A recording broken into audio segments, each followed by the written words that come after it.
ভারতীয় সীমান্তরক্ষী বাহিনী বিএসএফ রাতের অন্ধকারে বাংলাদেশ অংশে ঢুকে কেটে দিয়েছিল। সেই বাঁধ কাটার ফলে 2024 সালের আগস্টে ঘটেছিল ভয়াবহ বন্যা।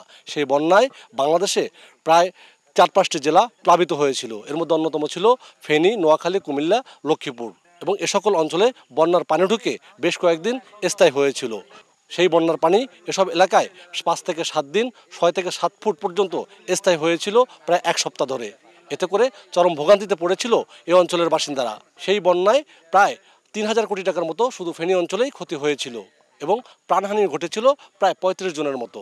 সেই ক্ষতি পুষিয়ে নেওয়ার আগেই আবারও যখন নতুন করে স্বপ্ন দেখছে এই অঞ্চলের মানুষ, তখনই বাংলাদেশ অংশে নতুন করে ভেঙে যাওয়া বাঁধ নির্মাণ করা হয়েছে। আবার যদি সেই বাঁধ কেটে দেওয়া হয় অথবা ভারতের অংশ থেকে সেই উজানের পানি আবার বাংলাদেশে প্রবেশ করে, সেই বাঁধ কতটুকু টেকসই হবে সে নিয়ে এমনিতেই প্রশ্ন রয়েছে। আমি যে অংশে দাঁড়িয়ে রয়েছি সেটা হচ্ছে আন্তর্জাতিক সীমারেখা বাংলাদেশ এবং ভারতের শূন্যরেখায়, নোম্যান্স ল্যান্ডের ঠিক 10 থেকে 15 ফুট দূরেই ভারতীয় সীমান্তরক্ষী বাহিনী বৃহস্পতিবার তাদের সীমান্তের লাইট বন্ধ করে এসকেভেটর এনে রাতের অন্ধকারে মাটি কাটার চেষ্টা করে। বাংলাদেশের জনগণ এবং বিজিবি সেটি বাধার মুখে তারা প্রথমে পিছু হটে, কিন্তু সে চেষ্টা থেমে থাকেনি। শনিবার বেলা 11টার দিকে এখানে এসে বিপুল সংখ্যক ভারতীয় সীমান্তরক্ষী বাহিনী বিএসএফ এবং সেখানকার কিছু ওয়ার্কাররা এসে এসকেভেটর দিয়ে এভাবেই খাল কাটে। অথচ আন্তর্জাতিক আইন অনুযায়ী শূন্যরেখা থেকে এখান থেকে 150 ফুটের মধ্যে কোনো কাজ তারা করতে পারে না, কিন্তু সকল বাধা বিপত্তি উপেক্ষা করে তারা এভাবেই গায়ের জোরে মাটি কেটে খাল খনন করছে। এবং এই খালের পানি যদি ছেড়ে দেওয়া হয় তাহলে বাংলাদেশ অংশে যে বাঁধ নির্মাণ করা হয়েছে, যা 24 আগস্টের বন্যায় ভেঙেছিল, সেই বাঁধ আবার ক্ষতিগ্রস্ত হতে পারে। এবং সেই বাঁধ যদি ক্ষতিগ্রস্ত হয়, ভারতের উজান থেকে যদি পানি আবার ছেড়ে দেওয়া হয়, তাহলে সেই বাঁধ দিয়ে ঢুকে 24 সালের মতো আবার ভয়াবহ বন্যার কবলে পড়তে পারে এই অঞ্চলের মানুষ। সেই আশঙ্কায় এখন প্রহর গুনছে তারা।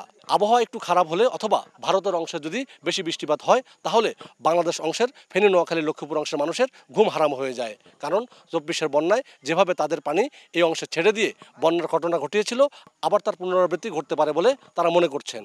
ভারতীয় সীমান্তরক্ষী বাহিনী বিএসএফ জোর করে যে খাল খনন করছে, এ বিষয়ে আমরা কথা বলবো স্থানীয় কয়েকজনের সাথে। আমরা এলাকাবাসী সবাই মিলে হের করে বাধা দেওয়ার চেষ্টা করছি, হেরা শুনে নাই। অনেকবার বিজিবি সিউ সাহেবকেও জানাইছি, আমরা সিউ সাহেবকে ফোন দিছি, হে বলতেছে হেরা কি আমাদের জায়গায় কাটতেছে না ওনাদের জায়গায় কাটতেছে। তো বলতেছি যে স্যার, ওরা ফিলার থেকে 20 গজ 10 গজ সামনে কাটতেছে, তাইলে আমাদের জায়গায় কাটতেছে। এই যে খালটা কাটি দিছে, এখন আমাদের জায়গাটাই ভাঙবো, হেদের এটা ভাঙবো না। তারপরে অনেকক্ষণ পরে 1-1.5 ঘন্টা এলাকাবাসী রোধ করার চেষ্টা করছি, হেরা রোধ নাই, বিজিবি আসে নাই। পরে 1-2 ঘন্টা পরে বিজিবি আসে বিজিবি হেরগোর সাথে কি কথাবার্তা বলছে, এইটুকু হেরগো কাজ হেরা কাজ জোরে করি চলে গেছে। আমরা এলাকাবাসী যথেষ্ট চেষ্টা করছি যে আমরা রোধ করতে পারি নাই, বিজিবি অটল ছিল। ফোন করছি, ভিডিও ছিল না, আমরা চেষ্টা আমরা করছি। আর এবং কি ওই ওই পাশে এটা খোলা, এখান দিয়ে ওইখান দিয়ে পানি ঢুকি, এখন পানি সেম আগের মতন সেম পানি বাংলাদেশের ভিতরে ঢুকবো।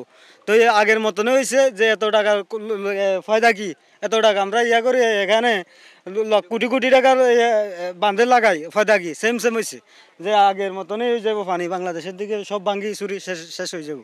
এলাকাবাসী সবাই এখানে জড়িত হয়েছিলাম, জড়িত হওয়ার পরে এর করে অনেক দাফাচাপা করছি, এরা মানতেছে না, এরা গুলি ধরে রাখছে। আবার আমাদের বিজিবি আসছে, বিজিবি আসার পরও বিজিবিও কিছু করতে পারে নাই, এরা খাল কাটিয়ে চলে গেছে। আমাদের 1000 কোটি টাকা দিয়ে আপনার বেরিবাদ তৈরি করছে, বেরিবান্ধের ফাঁস দিয়ে এরা আবার নতুন করে নতুন সরা খাল তৈরি করে রেখেছে। আমাদের বেরিবান আর কোনো কাজে আসবে না, এখন আবার আগের মতো পানি আগে যেভাবে ঢুকছে ফেনী ডিস্ট্রিক্টে এইভাবে ঢুকবো। আমরা এখন আসলে দর্শককে দেখানোর চেষ্টা করব যে আমাদের পিছনে যে খালটি খনন করা হয়েছে তা নোম্যান্স ল্যান্ড থেকে আসলে খুব কাছাকাছি 10 থেকে 15 ফুটের মধ্যেই। ভারতীয় সীমান্তরক্ষী বাহিনী বাধা পেলে সাময়িকভাবে কাজ বন্ধ রাখে, আবার এখান থেকে বাংলাদেশ অংশের জনগণ চলে গেলে অথবা বিজিবি চলে গেলে পুনরায় তারা আবার কাজ শুরু করে। তাদের এই গুপ্ত কাজ কতক্ষণ চলবে, কতক্ষণ বা এভাবে বাধা দিয়ে রাখা যাবে, সেটি এখন প্রশ্নের বিষয়। ফেনীর যে সীমান্ত রয়েছে সেখানে 2157 যে পিলার, সেখানে কিন্তু এখান থেকে কাছাকাছি সেই পিলারের কাছাকাছি জায়গায় কিন্তু তারা নোম্যান্স ল্যান্ডের মধ্যেই এ সকল বাঁধ নির্মাণ করছে। ভারতীয় সীমান্তরক্ষী বাহিনী হঠাৎ করে এসে এভাবে কয়েকদিন ধরে তৎপরতা চালিয়ে খাল খনন করছে, আর এই খাল খনন কর্মসূচিতে বাধা দিচ্ছে বাংলাদেশ অংশের জনগণ এবং কখনো ডাকে আসছে বিজিবি। কিন্তু তাদের এই গোপনে এভাবে খাল কাটা কতক্ষণ ধরে রাখতে পারবে, প্রতিরোধ করতে পারবে বাংলাদেশ অংশের জনগণ, তা এখন নির্ভর করছে সংশ্লিষ্ট যে কর্তৃপক্ষ রয়েছে তাদের কর্মকাণ্ডের উপরে। স্থানীয়রা দাবি জানিয়েছেন উভয় দেশের সংশ্লিষ্ট কর্তারা আলোচনার মাধ্যমে এ বিষয়ের সুষ্ঠু একটি সমাধান চান। আতিয়া সজল, সময় সংবাদ, ফেনী।